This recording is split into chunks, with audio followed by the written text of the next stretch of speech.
প্রেম করার না সে সময় সাহস অতটা ছিল না। তার কারণ হচ্ছে যে ফুচকাওয়ালাও বাবাকে চেনে।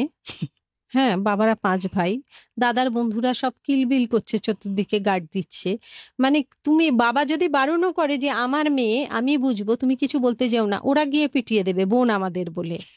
বুঝতে পেরেছো? সুতরাং সেরম সাহস ছিল না। তবে হ্যাঁ, আমরা দল বেঁধে বন্ধুরা, অ্যাকচুয়ালি আমার মুশকিল ছিল, আমি তো ভীষণ রেস্ট্রিক্টেড ফ্যামিলির মেয়ে, ভেরি কনজারভেটিভ।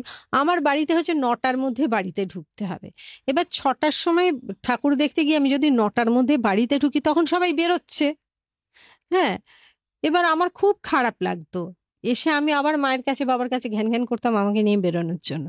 কিন্তু তবুও ওইটুকু সময় যে পারমিশন পেতাম, আর ওই পেছনে ছেলেরা যে বকবক করতে করতে যেত, সেটার মতো ভালো লাগা পরবর্তীকালে কোনোদিনও তৈরি হয়নি।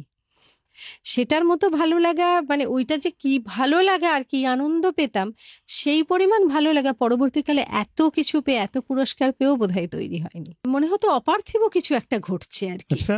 হ্যাঁ, আমি সেভেন্থ হেভেনে আছি, মানে কিছুই, মানে আমি পৃথিবীতেই নেই, অদ্ভুত একটা ব্যাপার হতো।